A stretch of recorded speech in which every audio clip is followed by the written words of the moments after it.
I don't like my hair right now, so I'm going to reorganize it as I talk to you guys. So this is a video, it's about, can black women make it in the UK? Can like an independent, strong black woman, can you make it as a strong black woman in the UK? Number two, what is the solution for black women? And number three, can black women please stop being treated like a punching bag? It's so hard because black women are seen as, well, let me just get straight to the point. As soon as a black woman shares her opinion or her view, or she's passionate about something, she's been seen as, oh, she's so aggressive, you're so loud, you need to go to therapy. What's wrong with her? Why are you shouting? Why are you so loud? But if it was a white woman, oh, wow, she has a voice. She's passionate. She's allowed to share her voice. Oh, wow, what triggered her to do that? I'm interested. Let me listen to her. She could actually run as a politician. She could actually work in this office as a manager because she's so passionate. She's so strong. And it's kind of like, when are black women going to be stopped treated as... When are black women not going to be suppressed and labelled for something when they share like a strong view? Like the way I straighten is a different way, and this straightener is very shit. So us black women, we get treated like so badly by society. The crazy thing is, if we're not loud, bougie, funny, then we're rude. People, even the white culture, Caucasians, all other cultures think we're rude when we're quiet and we're not loud. As soon as they see us, they expect us to be loud, you know, giving it all of these and all of that. And they like black girls that are giving it all of these and all of that. That's the type of black girls they expect. But when you're not like that, you're rude. That's from Caucasian people. Another thing about black people, black culture as well, like, it's like... How to explain this without coming across rude? Because, guys, I'm really not trying to be rude. I genuinely want my black queens to win. But I rarely see them win. And if they win, they haven't won without going through hell. Before they get at least 50,000 to 20,000 or 10,000 subscribers, they would have had to gone through some slander. They would have had to, before they open this big well-known shop that everyone knows about, they would have had to go through public social media humiliation. And... before they just like grow in life, they would have been ridiculed by many, called like many different ways. And it's just like, someone like Patricia Bright, when I was younger, who I used to really like enjoy watching, she's a black woman who I'm so like inspired by her growth and everything. But let's be very, very honest. She's how do I say it? She's black, but she's not ghetto. Is that the word? She's very, I don't know how the word is. She's very diverse. So she's well-spoken, you know. I'm not talking about anyone. I'm just trying to make a point. She's, you know, become a successful businesswoman, not just on YouTube, but just in general. She's a successful businesswoman. How many successful black women like her do you see, please? How many successful black women have you seen like her? There's many, but the kind of hell that they have to gone through, and you can literally count them on you can name and say, yeah, there's so many, but it's not over 200. In other races, there's so many who's either on her level or past her. Some of them have even got to that level without even the hate. There's a lot of Caucasian white women who have become successful business entrepreneurs without going through the whole slander. I don't see it. It's only when it's the black culture or black women. And let me apply wisdom here, because I'm not trying to come across offensive, because I just don't know how to say anything without being really real. So this is just the old wig, guys, so don't come for me. It's so painful because... let me just get straight to the point. I know I keep talking. Let me just get straight to the point. It's painful because when black women are loud, voicing their opinion, things that they're dealing with or things they don't agree with, they're arrogant, they're rude, they're nasty, they're like this, they're like that. But when are black women genuinely going to be given credit? When are black women genuinely going to, you know, be treated like a human being or be treated with respect without having to go through the whole Maya Angelou route. I'm a poet. I'm a all pro black person. Like, when will black women just be like really seen for who they are and not for the color of their skin? Even though people say they're not seen for the color of their skin, indirectly they really do. It's all around. Like, why can't we just love each other? And if I voiced my opinion or said something, it's always like, oh, she's got attitude, or you've got attitude. But if a white woman was to say the same thing that I said, or did it, or in the same tone, oh wow, she's passionate. Oh, you see that white woman, she don't play. You see that white woman, and it's just like, oh, she's a smart white woman. It's so annoying because it's just like, when will black sisters be given a break? Like, you don't understand. Some people, men don't understand. People don't understand. It's hard for me to say this, and I don't like sharing like personal stuff. But you have to understand what I don't even like. A lot of people say on social media, I've heard this a lot. Firstborns go through a lot, which is true. Any firstborn. But the first elders go through a lot. It's not just the first elder women. It's women in general. A lot of women in general who are not even firstborns have gone through hell. The same hell the firstborn have gone through. Like, you have to understand, like, I don't understand, like, how we've been treated. We were literally 30 when we were 12. When I was in secondary school, my other siblings were doing it too, but I was also picking my younger brother and sister from year 2, year 1, from when I lived in Palmer's Green, from their primary school, and I was talking to their teacher. I remember one time, when my youngest brother was in nursery, I had to stay with him one day in the nursery because he was misbehaving. And obviously, like, my mum was doing everything on her own, so she was working. So because my brother was so stubborn, I had to stay one day in the nursery. Most of us, I remember when I was 10 years old or less than 10, I was scrubbing the corners of the wall. My childminder made me scrub the corners of the wall.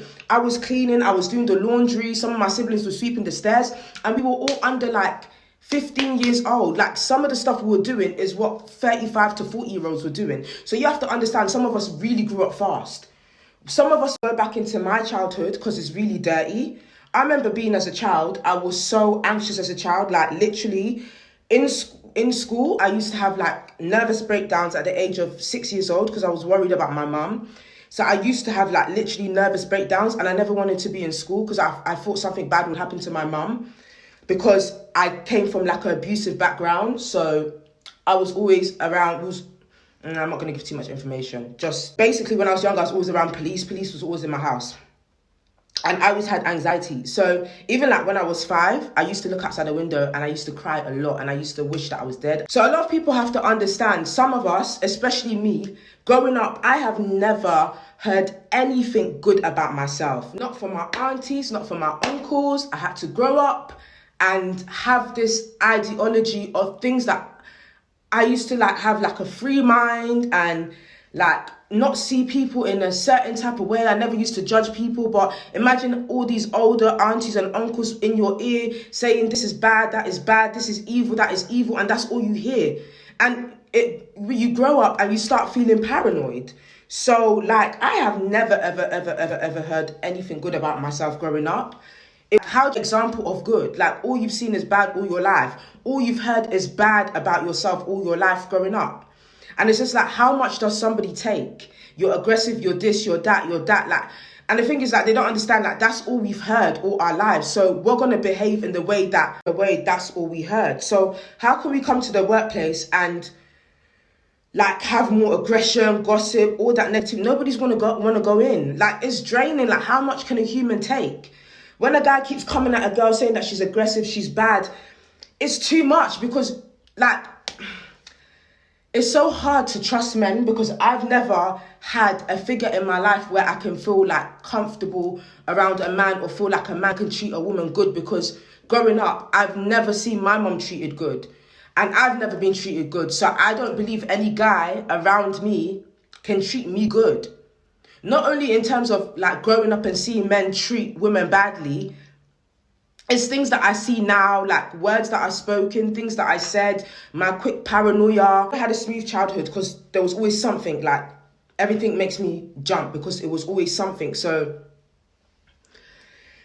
it gets to a point where it's like, how much do we take? Like, as black women, how much do we take? Like, from men? Like, you're like this, and women are like that, and women have attitude. And it's like, we literally were adults when we were 2. We were adults when we were 1. I used to take myself to the library at the age of 6 years old. I got on the bus at 6. I got on the bus at 6.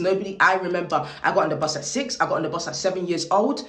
And I took myself an hour away from my house back to my house. Nobody in this generation, and I know my siblings did that too, nobody in this generation would ever let a 6, 7, 5-year-old on the bus going out and coming back by themselves. I used to do it.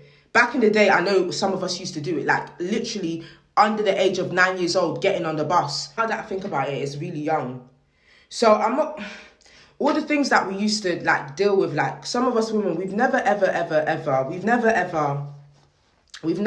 anything good about ourselves. We've always had to grow up fast and been treated like an adult. So like most times men, when they see us, we're too strong, we're too independent, just because growing up we had to be independent.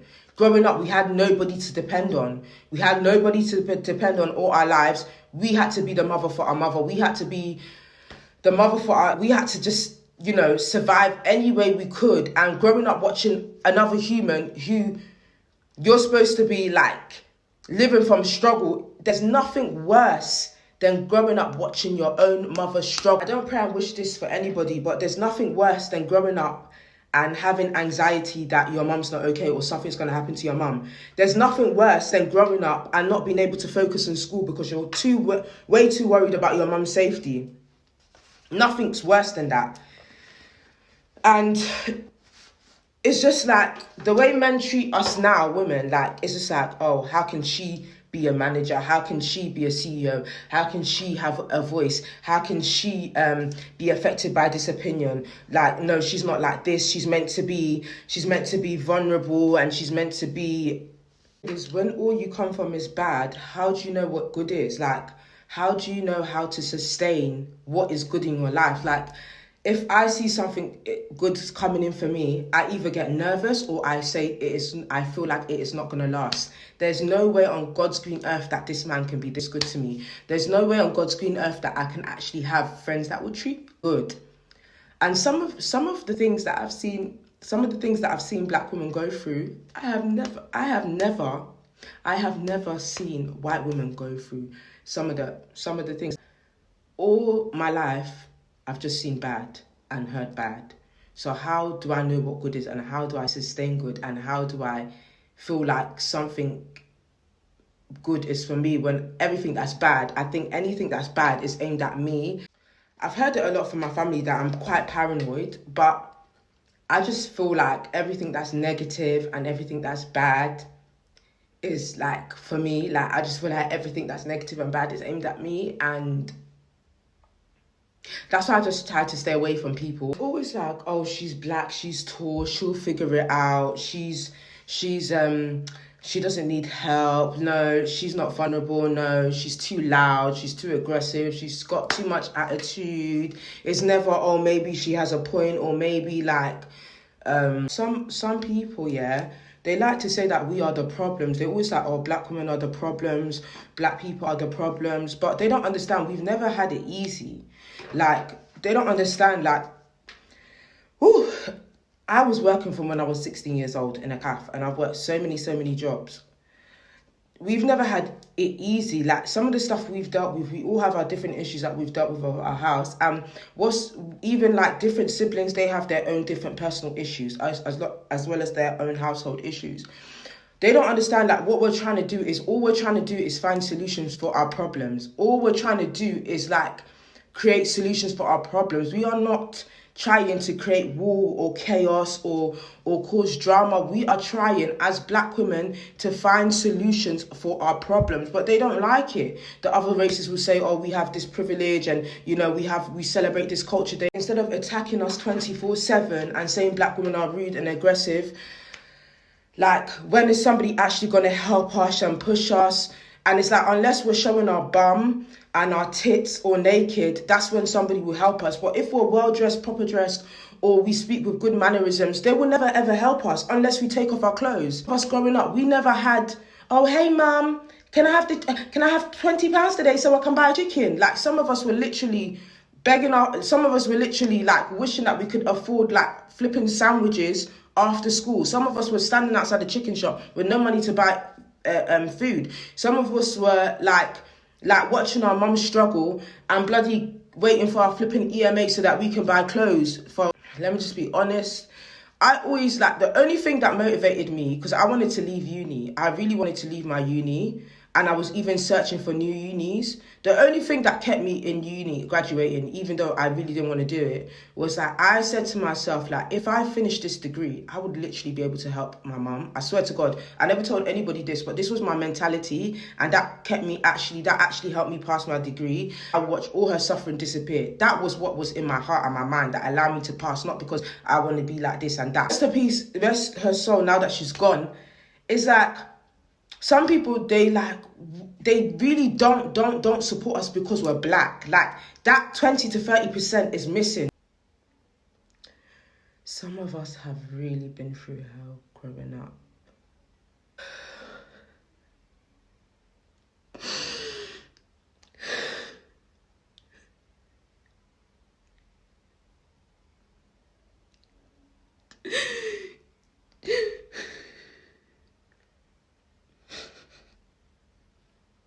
Some of us have really been through hell growing up, and we just don't need it. We don't need it anymore. Us black women, we don't. Some of us,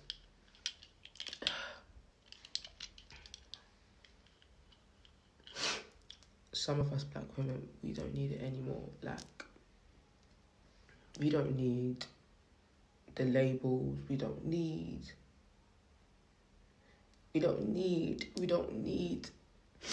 the judgment, because some of us are really not like that. Like, when a black woman is truly in her element and she's spiritual, she gets insulted. But when it's a white woman, oh, she's bohemian, she's creative, she's like this. But when it's a black woman, oh, she's evil, she's this. Like, some of us black women, we don't need any more shame, disgrace, hurt, abuse than we already have had. All we need is help, support, and encouragement. And it's just like, as a black woman, like, how does it happen?